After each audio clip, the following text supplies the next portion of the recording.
listen-only mode. Okay, good afternoon and thank you for joining us today for the CREMS webinar series. So the focus of our webinar today will be on friendship networks in adolescence and looking at some questions around how they evolve and how they influence mental health and substance use.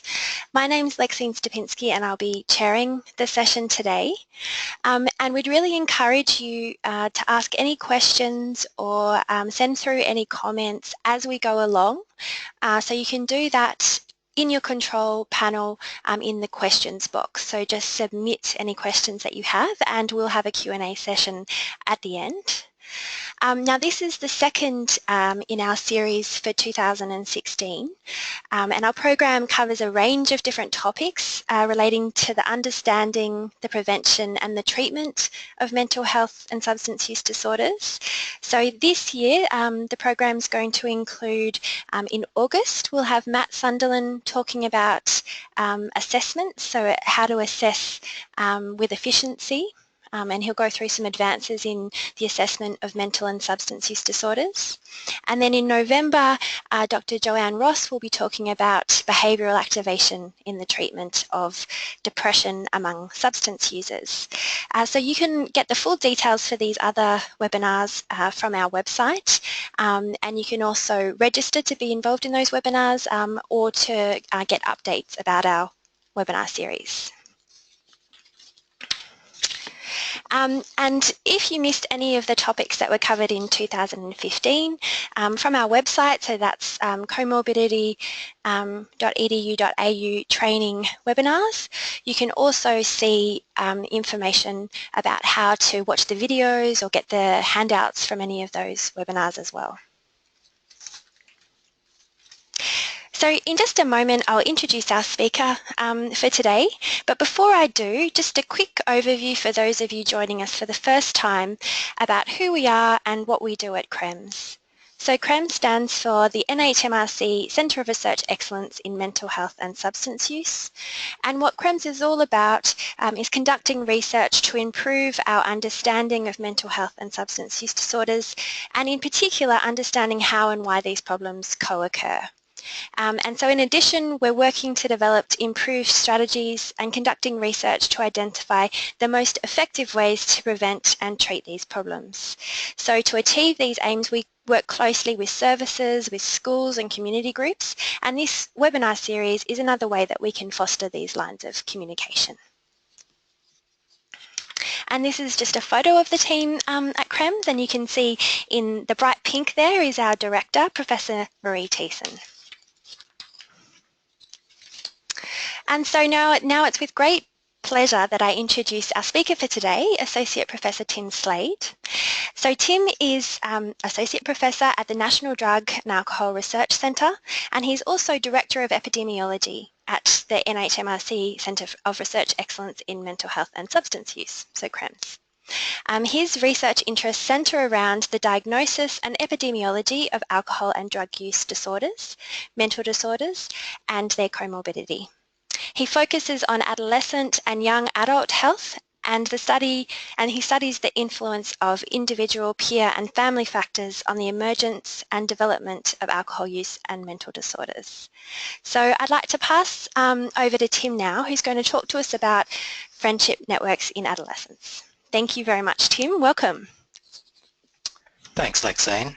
And thanks for the opportunity to talk about what I think is an interesting topic. It's relatively new for me, but it's something that's fascinating and I think has some real implications for how we might prevent substance use problems and mental health problems, as well as the comorbidity between the two. Let me just give you first a bit of an overview of what I'll be talking about today. I'm sort of splitting this presentation up into three sections. First, I'll talk a bit generally about adolescence and the emergence of sort of health and risky health-related behaviours and attitudes. Then I will go on to talk about social network analysis as a methodology for understanding the link between peer friendship or peer relationships or friend relationships and health. And then lastly, I will talk about some of the published research using social network analysis methodology in mental health and alcohol use, and at the same time give you a bit of a flavour for some of the work that we've been doing here at CREMS in this area. So firstly, it's just a bit of a broad introduction about adolescence and health. Adolescence marks a specific critical period of development in the human life cycle. Rapid biological, psychological, emotional and social changes occur across the adolescent period, and also adolescence is associated with the emergence and the development of risky health-related behaviours such as drug and alcohol misuse, risky sexual behaviours, unhealthy diet, physical inactivity and emotional problems such as anxiety and depression. Together, these issues account for a large proportion of the burden of disease amongst young Australians, and it's now well recognised that prevention is critical. For those of you who have participated in our webinar series before, you would have heard of some of the excellent prevention work and some of the prevention trials that I and my colleagues have been carrying out over the past few years. And we're always looking for ways of improving our prevention efforts, and one way to do this is to target key risk factors for the emergence of risky health-related behaviours. What I want to talk about today is some sort of more fundamental work looking at the dynamic developmental processes that explain the emergence of risky health-related behaviours over adolescence, and particularly about the influence that peers play in the development of these behaviours. Now, peers can mean a number of different things, but in this talk today, and most of the research that I'll be talking about and describing is about friendship, and friendship between adolescents of a relatively similar age as the defining feature of a peer. So I might be using peers and friends interchangeably throughout this presentation, and I'll also mostly focus on the emergence, the beginnings, the origins of alcohol use and the development of alcohol use over adolescence when I'm explaining some of the concepts, but most of the principles that I'm talking about and the way that social network analysis has approached these peer-related questions is the same across a number of risky health-related behaviours. Of course, the research and the outcomes can differ depending on the type of behaviour or attitude you're looking at, but lots of the principles, the foundational principles, are the same. Humans are inherently social creatures, and this is seen most clearly during the adolescent period when children transition from a family-centred environment to one in which friendships take on a unique significance, providing both social and emotional support, acceptance, some level of conformity, intimacy, and also a chance for young people to reflect. As such, the social environment has a very powerful shaping influence on the attitudes and behaviours of developing adolescents, along with the influence of parents, family, the wider community and society more broadly. Peers play a hugely important, if not the most important, role amongst a complex set of risk and protective factors that relate to the initiation and maintenance of these kinds of health behaviours that we're talking about today. As there's also evidence that from neurodevelopmental research that shows that adolescents are particularly susceptible, more so in this developmental period than in any other, to the influencing effects of their peers.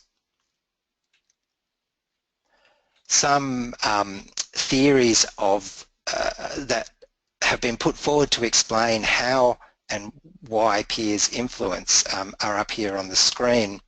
Social learning theory suggests that people's acquisition and maintenance of behaviours depends on a complex interrelationship between individual characteristics of the person as well as the environment in which they find themselves, and these factors work via differential reinforcement.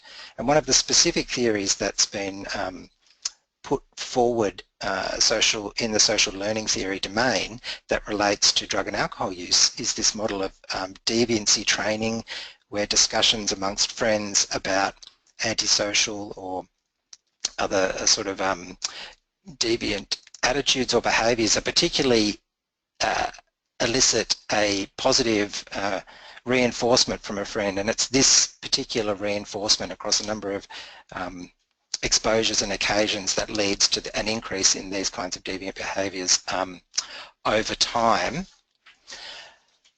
Expectancy theories focus not only on the reinforcing effects of peers, but also on the expectations that peers have once they are interacting with their peers. And we're talking here also about positive expectancies from a particular behaviour, as well as negative expectancies from a particular behaviour that drive adolescents in particular directions.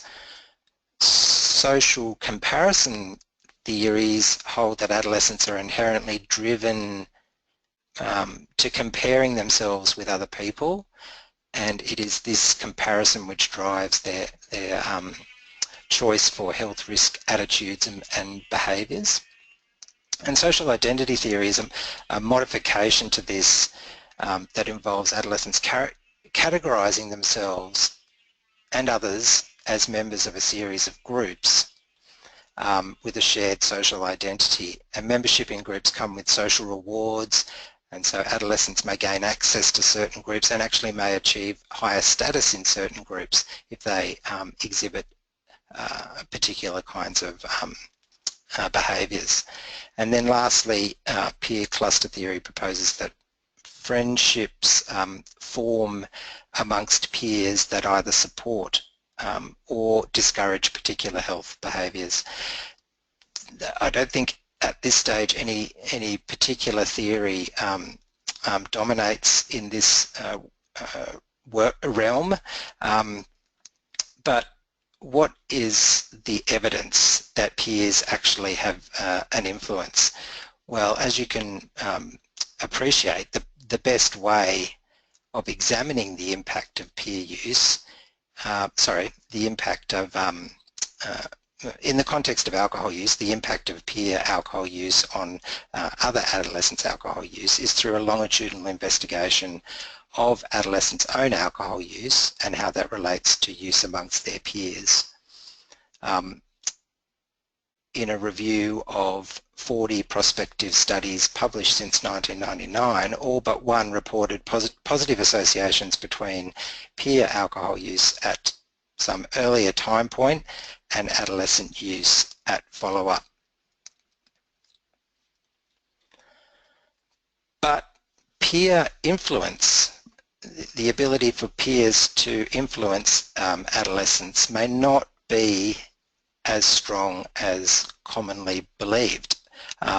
More recent work has shown that influence is not the only mechanism that can explain why friends share similar alcohol and drug use behaviour, or indeed why friends might share similar levels of mental health problems like depression and anxiety. Adolescents often choose to be friends based on similarities in attitudes and behaviours, and this selection mechanism, or also called a homophily mechanism, is a strong determinant of friendship. And if we don't separate this out from peer influence, then we're truly not getting a sense of what's driving the emergence of a behaviour. So to kind of summarise there, what more recent research has tried to look at is whether influence as a mechanism is driving the emergence of a particular behaviour, and influence is where in the causal sequence the friendship comes first, and that leads to a change in substance use. When we're talking about substance use as the behaviour, it could lead to a change in mental health if we're talking about mental health as outcome of interest. So that's where an influence mechanism works. Selection, on the other hand, is where the substance use or that behaviour comes first, and that leads to a change in friendship.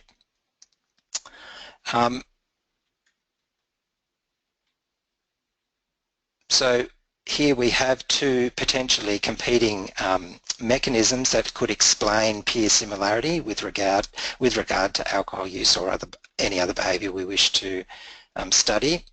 And up until fairly recently, we didn't really have the methodologies available to truly disentangle how adolescents and their peers mutually interact with each other, and how those interactions then affect their health outcomes. But with the development of social network analysis as its own branch of social science, we can now answer important questions around the origins of peer influence and selection and their relationship to adolescent health. Many of you may have heard about social network analysis in the context of a very famous study that was published by Nicholas Christakis and James Fowler in the New England Journal of Medicine nearly 10 years ago now. In that study, the authors mapped the interpersonal networks of participants in the Framingham Heart Study over a period of 32 years and demonstrated that over time, obesity tends to cluster amongst those with similar social ties, and that this clustering seems to be seen to 3 degrees of separation, and hence this famous quote, "Your colleague's husband's sister can make you fat, even if you don't know her." Obviously this caused a lot of a stir in the media, and while there have been critics of this study and the approach taken to analyse the data, I think the real impact of this study and others like it has been, it's really led to a focus on social network analysis and the connections between people as a methodology to understand the dynamic interaction between social relationships and health. Social network analysis itself is both a methodology that describes the way data are collected, as well as a methodology to describe the way data are analysed. And the key difference here is that rather than just collecting information about a sample of people, say a sample of adolescents, rather than just collecting information about their own characteristics, are they male, their age, do they drink, have they had an episode of binge drinking, do they smoke, do they have a history of depression or anxiety. The key here is to ask about and take advantage of the relationships or the ties between people to shine light on some of the social processes that might be driving the emergence of these behaviours. And this is really well suited to the study of peer influence and peer selection by collecting data on the substance use attitudes, mental health, behaviours of a sample of adolescents, as well as information on the nature and the extent of friendships among that same sample, and by collecting this kind of behaviour, this kind of information across a number of different waves of data collection over a specified amount of time, we can begin to see whether adolescents choose to be friends because of similar attitudes and behaviours, or whether they in fact change their substance use behaviours depending on the characteristics of their friends, or is there some kind of interaction between both these processes going on. An added benefit here is that social network analysis is able to allow respondents to report on their own behaviour. I guess one prior methodology was asking a sample of adolescents about their behaviour, asking them to tell you who their friends are, and asking the adolescents to report on the behaviour of their friends. And it's quite well recognised now that there are limitations with that approach and some of the biases that arise when you ask adolescents to report on the specifically and particularly the substance use behaviours of their friends. There's a lot of inflation that goes on there, and so what social network analysis allows us to do is to focus on the self-reports of adolescents and then use the tie information to see how those selection and influence processes might be playing out. Perhaps the best way of showing this is through a visual depiction. On the screen here is a representation of a hypothetical adolescent friendship network. The circles represent individual adolescents, often called nodes in a network, and the blue arrows here are directional friendship nominations between, or directional friendships between adolescents. We can also depict specific characteristics of the nodes within a given network here visually, and what I've done here is just put those nodes in this particular friendship network who were drinking as red, who had reported a history of alcohol use at some defined time point in the past. As with other types of research, these networks are particularly interesting when we look at them longitudinally, and here is an example of how the network and behaviour can change over time. And I'll just try and show you with my arrow here. Some friendships begin. So for example, these two nodes here at time 1, these two adolescents weren't friends, whereas at time 2 they now have a mutually reciprocated friendship. This adolescent nominated this adolescent as a friend. This adolescent also nominated this adolescent as a friend. Other friendships dissolve. These two were friends at time 1 and no longer friends at time 2. We can also see that some adolescents hold particular places within the network and have particular central positions within a network. For example, this adolescent at both time points seems to act as a bridge between this part of the network and this part of the network. These might be two separate peer groups, and this adolescent in the middle here is acting as a sort of a go-between between those two peer groups.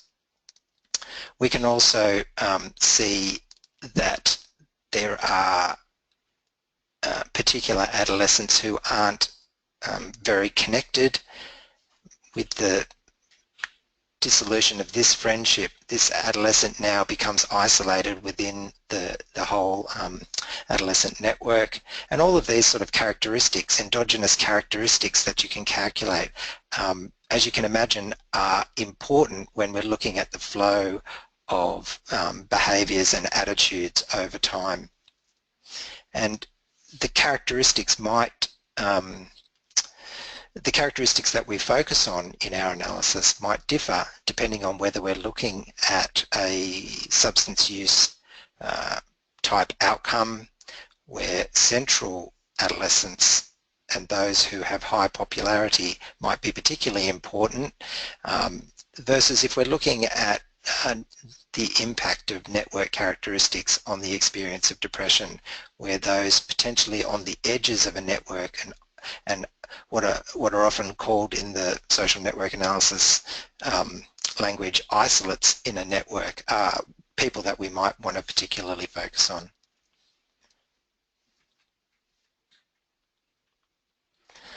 We can also then use these visual depictions here to show exactly what we mean when we're looking for evidence of the influence mechanism. So these two adolescents were dissimilar with regards to their alcohol use at time one, yet were friends. And over time, they became similar in terms of their alcohol use and maintained their friendship. And this is one, not the only, but it's one example of evidence for an influence mechanism. Here we assume that the adolescent at time one who was drinking potentially influenced the adolescent who wasn't. Over time, that adolescent who wasn't drinking then started drinking. And again, we can isolate particular adolescents to see whether there is evidence of a selection effect.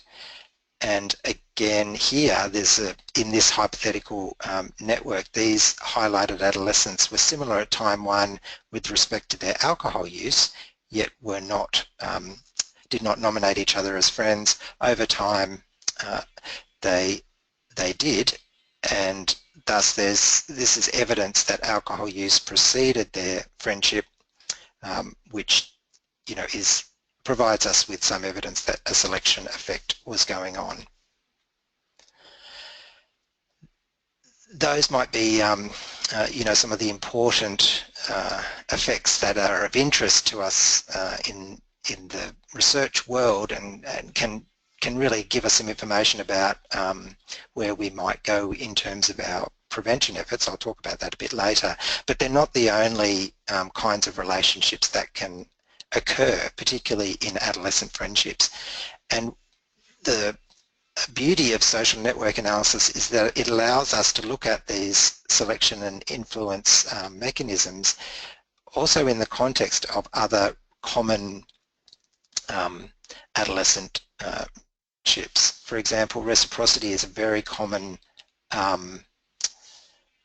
process that occurs through adolescent friendships. So reciprocity, or the tendency for me to say that I am friends with you if you've said you are friends with me, is very commonly observed in adolescent friendships.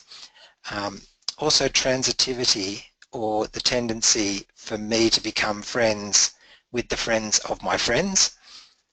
That's also a very common effect that we see in adolescent networks. And what we essentially want to do is remove these common effects so that we can then get a true or a more unique understanding of, or more independent understanding of whether selection and influence are at play.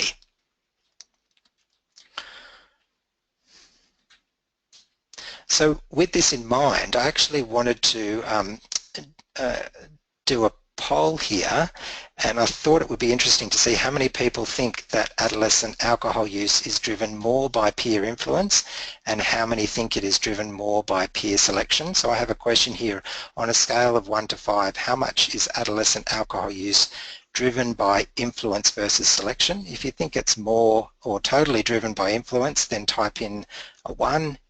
If you think it's totally driven by selection processes, type in a 5. And if you think it's sort of equally driven by influence and selection, then more than happy for you to put in a 3 there.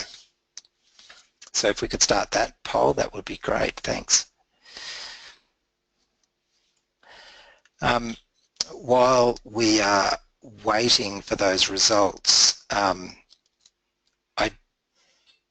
I guess what I want to say, and this could impact on how you vote, but as you can probably all imagine, it is not as easy as being able to remove every single effect and then say it's all just one effect. As with many facets of human interaction, it's not as black and white and as simple as these pictures depict. I guess what I was showing you in those pictures was, you know, the relationship just between two adolescents. Influence will necessarily arise from those adolescents that one selects as friends, and so as you can probably imagine, both influence and selection processes are probably occurring reciprocally and dynamically to explain the coevolution of friendship networks and behaviour. So most yes, people have filled that out, so I've just closed the poll now. Thanks, Tim. that's all right. And in terms of the results, so most people seem to think that it was more driven by influence, or so 43% said somewhat more driven by influence, and then there are about 43% that just didn't want to say either way, so equally driven by influence and selection. But so overall, Okay. more on the influence side. Okay, more on the influence side. Thanks, Maxine. That's really interesting. What I want to do now, I guess, is tell you about some of the research that's come out using social network analysis in mental health and alcohol use in particular.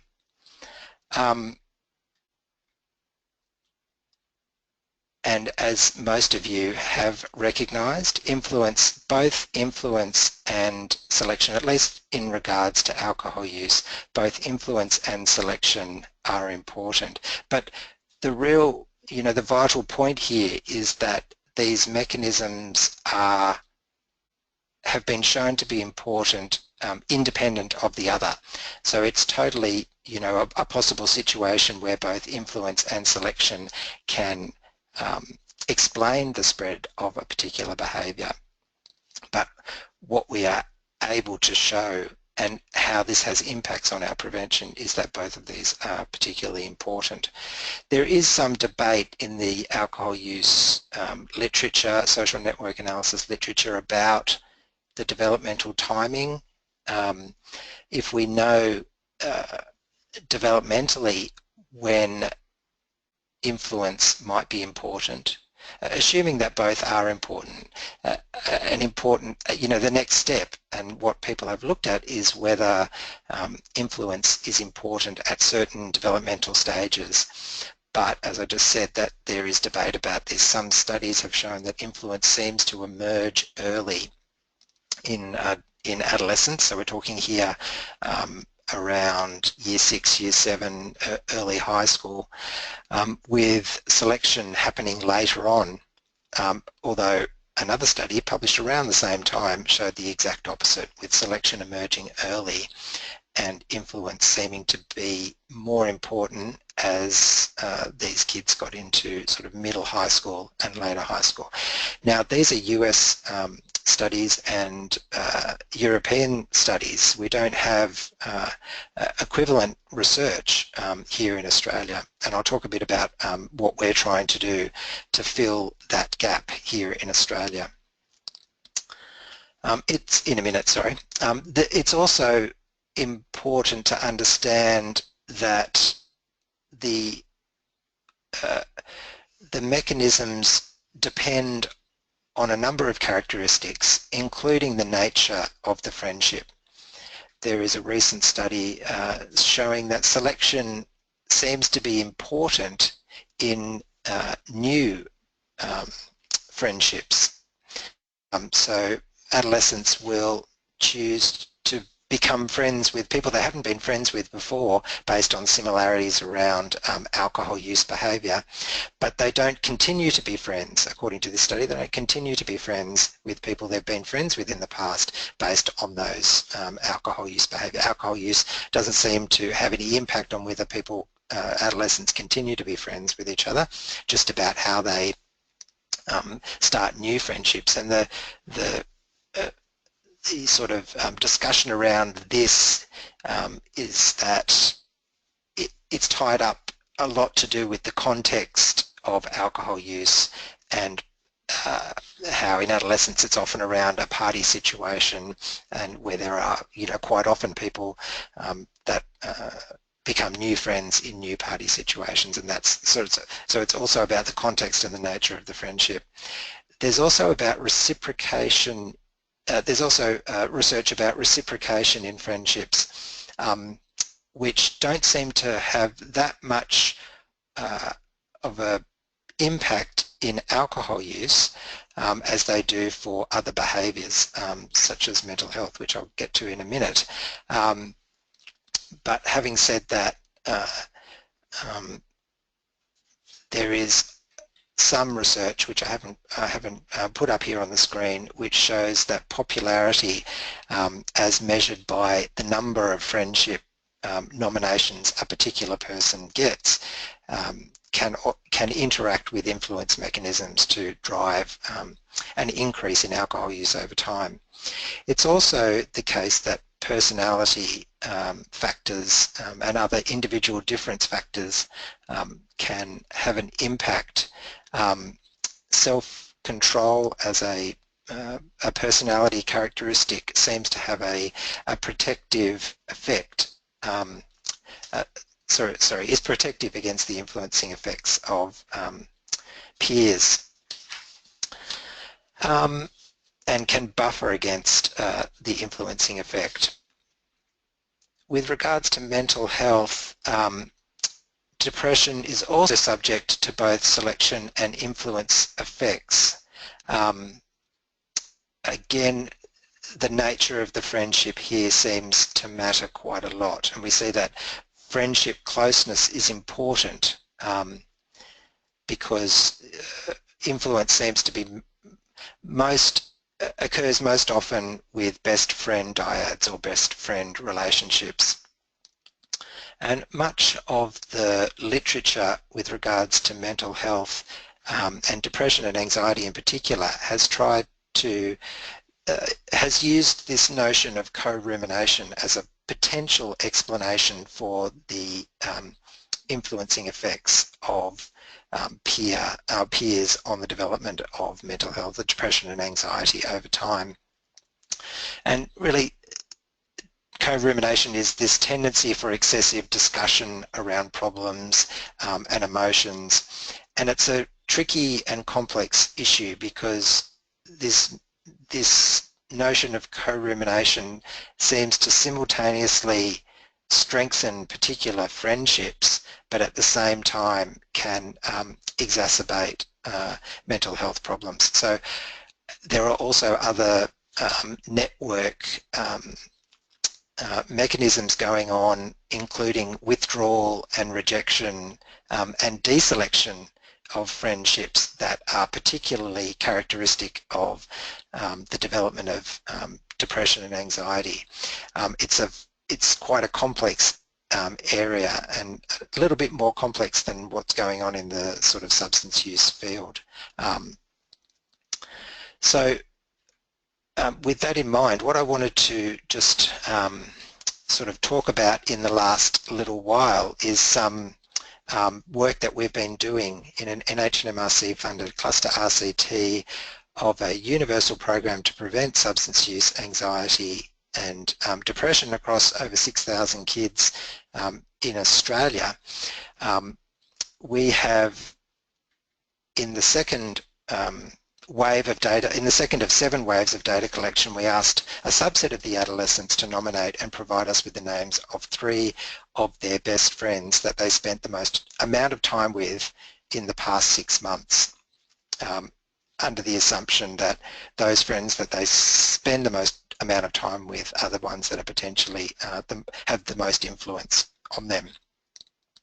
And data we used to map the friendship network within each of the schools where we asked this question.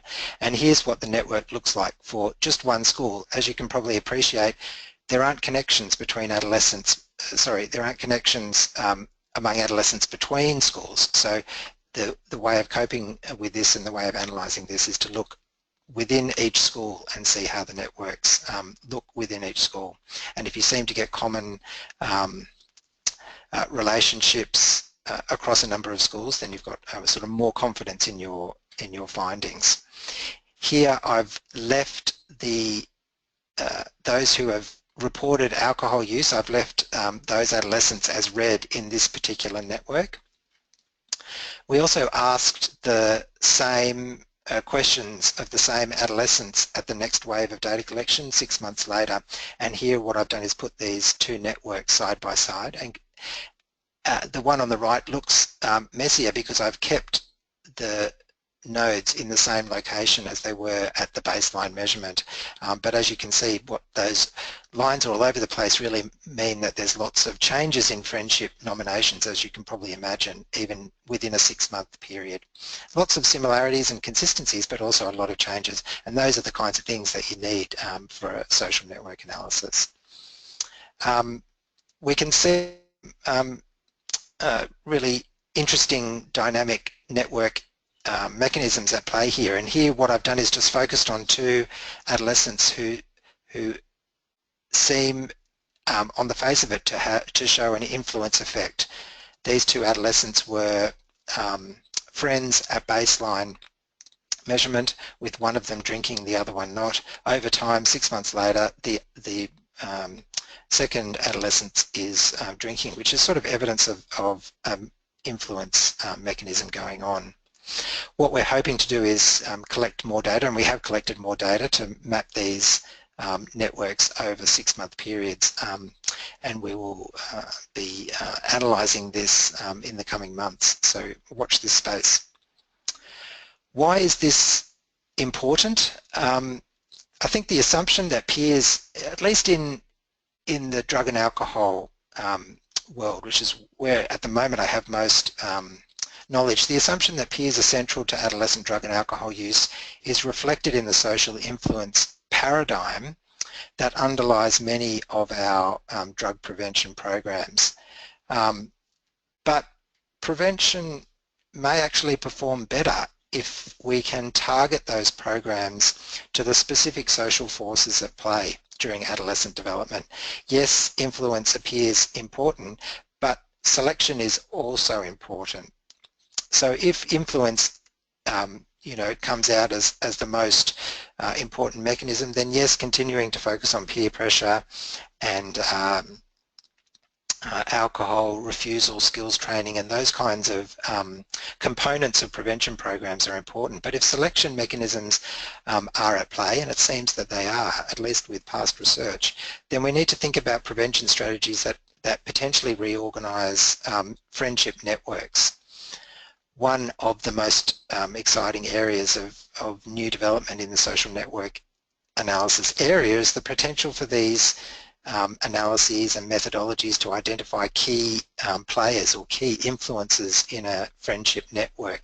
But then what that does is beg the question, can we actually, or should we even, rewire a network to enhance prosocial and potentially decrease antisocial behaviour in peer groups of adolescents? And if we do, how exactly would we do that? And I just put a word of warning here because there has been a little bit of intervention research that's tried to do this kind of thing, and there is some evidence to suggest that targeting peers and talking to peers in particular contexts can lead to an increase in drug and alcohol. So I think we do need to take care, but we have some strategies around how we might work with peer groups and who we might target and how we might work with them to dynamically understand and leverage them for changes in behaviour. So just in conclusion, I hope I've shown you here today that adolescent substance use and mental health predicts friendships, but also is influenced by those friendships. And really what we're trying to do is understand, and what we're hoping to do in the future is understand the conditions under which selection and influence exert their effect, which will allow us for a more nuanced and sensitive prevention approach, I believe. So just a few acknowledgements just wanted to show you our team again, directed by Professor Marie Thiessen, and just to highlight up here in the corner, Matt Sunderland, who will be doing the next seminar. Thank you. Okay, thanks so much, Tim, for giving up your time. It's great to have insights at such a high level on this topic, and such an interesting introduction to a really new topic, I guess, in terms of how we might learn from social networks, in terms of, well, particularly informing things like prevention approaches. I wondered though, as you were talking, and so just to mention, if anyone has any questions, please do shoot them through in the question box. Tim will have some time to answer some questions today. But while you're sending in your questions, I had a question, which was just about, what do you see in terms of the potential to use this in other settings relating to drug and alcohol use? So one thing that occurred to me as you were talking was recovery from treatment, and how people might be better able, for example, to recover from particular drug and alcohol use by deselecting. You had your dislike button there, Facebook button, so deselecting friendships, and whether that might lead to a better recovery. Do you see the potential of this kind of analysis to be applied in other settings like that? Yeah, absolutely. And I think there is already some research around looking at the sort of risks for relapse and what might happen after treatment, and the importance of social networks, and particularly social support, and the kind of support that you do get from the people around you in aiding that recovery process. Yeah. Okay, so I've got a few questions coming through, and I guess some of these sort of relate to the study that you talked about, so the CSC study. So you might be able to, can you tell us a little bit more about that study and about maybe some of the findings that came out of it? Sure. Well, the study itself is a sort of Australia's largest, I think at this stage, prevention trial, and what we're trying to do is look at a combined prevention program that targets both drug and alcohol misuse as well as mental health, and see whether sort of providing programs across all of those particular areas might do better than any one area, or than what kids are receiving just in standard education, drug education or mental health education in their classrooms.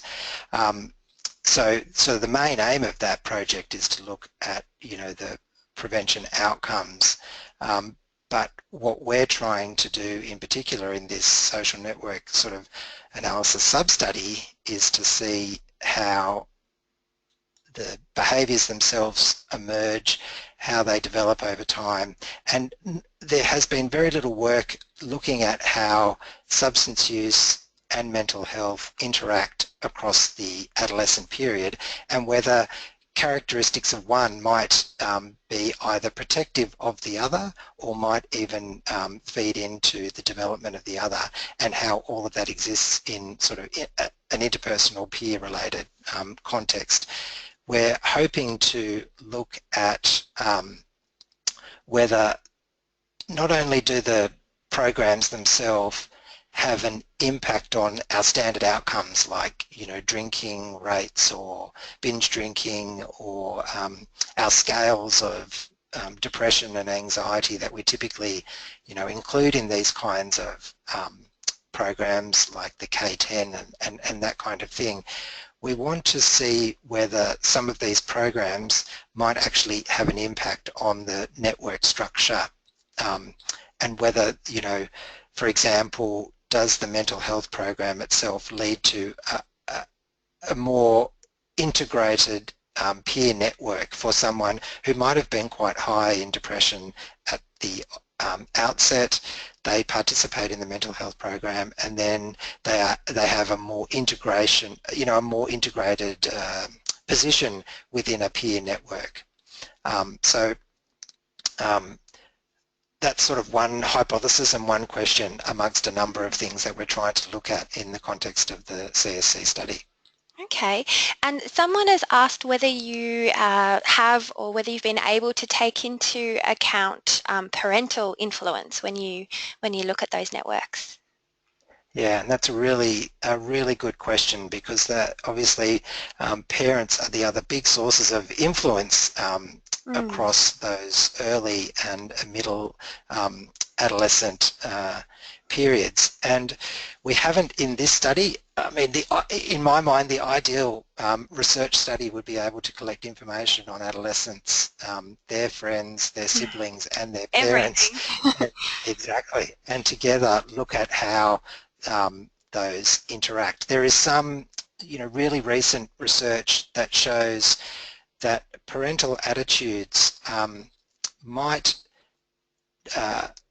be working not only from a target adolescent's own parents, but also from the parents of an adolescent's friends. So there's some sort of indirect evidence that attitudes around drug and alcohol use might be coming through from other sources of influence, and one of those could be the parents of an adolescent's friends. So, we're looking at a complex sort of interaction of factors here that we won't know about unless we, unless we can sort of measure them all. But, that's an ambitious sort of project. Yes, I imagine these models get very complex very quickly once you start taking all those things into account.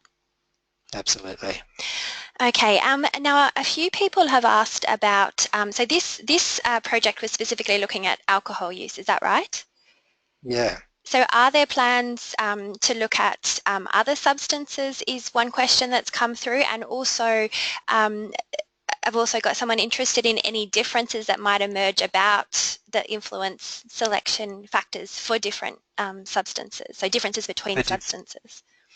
Yeah, we are collecting information on cannabis use and other illicit drug use as part of the CSC program, because the prevention program that kids receive focuses not only on alcohol but also on cannabis. And there has been a little bit of work. Some of the similar findings as we see in alcohol use seem to be at play with cannabis use. But again, these are studies that have been conducted in the US, and we really need to know how these things play out in Australian adolescents to be able to come up with some good recommendations for potentially effective prevention approaches. Yeah. Okay. Excellent. So someone's asked whether there's any research that you know of into protective or personality factors that might affect who's vulnerable to influence versus selection processes. That's a really good question, and I touched on a bit of research in my talk that looked at personality characteristics like self-control in terms of being able, as being protective of influence effects. But off the top of my head, I can't think of anything else, although in the mental health field, characteristics around emotion regulation or individual differences in emotion regulation, I believe might have sort of protective effects in terms of the development or the influencing effect of peers on mental health, depression and anxiety. Yeah, it's a good question, perhaps a PhD topic. Exactly. Okay, and another, I think, very interesting question here, got great questions today, about the ethnicity of students and whether that was examined, so looking at belonging to particular cultural groups and how that might relate. Yeah, and once again, a lot of the research has come out of the US where there is actually a big focus on ethnicity and the differences among different ethnic groups, particularly in sort of drinking. Again, I'll talk a bit more about the drug and alcohol field here, in drinking, attitudes and norms and behaviours, and that yes, there seems to be a bit of difference in whether influence or selection is at play, but we don't have a lot of information, if any at all, here in Australia. So again, we really need to do this kind of stuff here. Mm, okay. Now, one question here is, when you've, I guess, moving to what do we do about this, once you've identified key players and their networks with others, so their strong networks with others. Oh, sorry. The opposite to that, though, what did you find out about those that were isolated in a network? So for those people, was substance use tending to be more prevalent for those that were isolated, or more for those that were connected? Yeah, well, that's a really interesting question, and it's something that we really want to explore with the CSC data. We have some hypotheses around changes in friendship networks, particularly amongst people who do become more isolated in a friendship network, and then whether that might speed up the transition to drinking or the transition to risky or binge drinking. That's certainly something that we want to look at in the CSC data. I believe there isn't anything out there on that at this stage. I could be wrong, but I haven't seen that literature there, but certainly something we'd like to look at, and whether then the mental health program itself can buffer against some of those sort of withdrawal effects that people withdrawing from networks, friendship networks, and then taking up risky health-related behaviours like drinking and illicit drug use. We certainly want to look at some of those hypotheses with the CSC data. Okay, great. And we've got time to squeeze in one quick last question.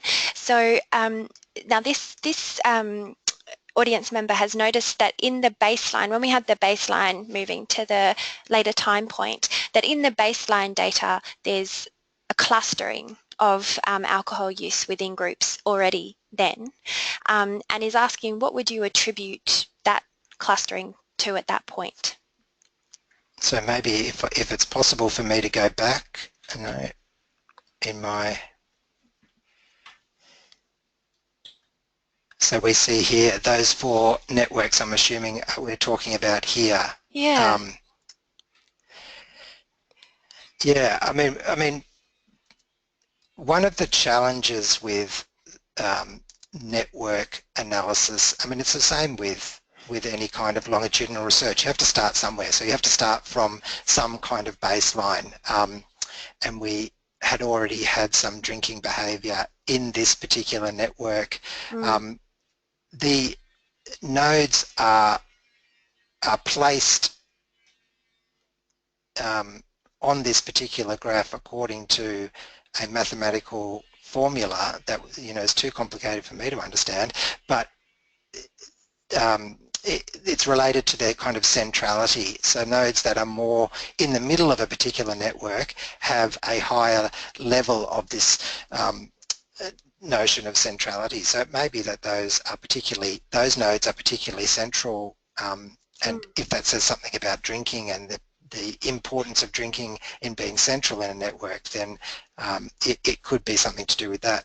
We also notice here an association between drinking and popularity, particularly in this node here. This guy was drinking at this particular time point. He has a lot of friendship nominations coming in to him. So that sort of confirms what we often see in these sort of, in the substance use field, is that drinking is quite often, and it probably doesn't surprise you, associated with popularity. Yeah, okay. So it's one of those, I guess it's one of those cases, like you were saying, you have to start somewhere. So we've kind of been talking quite a bit today about the ideal data set where everything is measured and you've got all the parent info and all the school info and you've got this massive data set. And I guess maybe this person's question is indicating that, well, do you think the ideal starting point is even earlier than we have in this data? Maybe you start tracking their friendships from primary school where there's very little chance of use and then continue all the way up until the end of adolescence. Yeah, absolutely, and that would be good. Those early stages can be more about understanding friendship formations and you know what starts friendships and what ends friendships before these kinds of drinking behaviours are emerging, and then we move on to the sort of health behaviour measurement. Yeah, that's probably a good methodology for a study. Thanks. So someone can fund us to do that. Okay, well, thank you so much, Tim, for your time. Thank you to everyone who's participated in the webinar today and for writing in your excellent questions. And if we haven't managed to cover everything, I think there were a few that we didn't get to, so please feel free to email those questions through to me and I can pass them on to Tim. And now we will be putting up the handouts from today on the website, and the session has also been recorded, so if you wanted to re-watch the highlights from today, you'll be able to do so on the video. So thanks again, Tim, and thanks for everyone coming along, and we hope to see you at our next webinar, which will be in August with Dr. Matt Sunderland. All right, thank you everyone, and good afternoon. Thanks.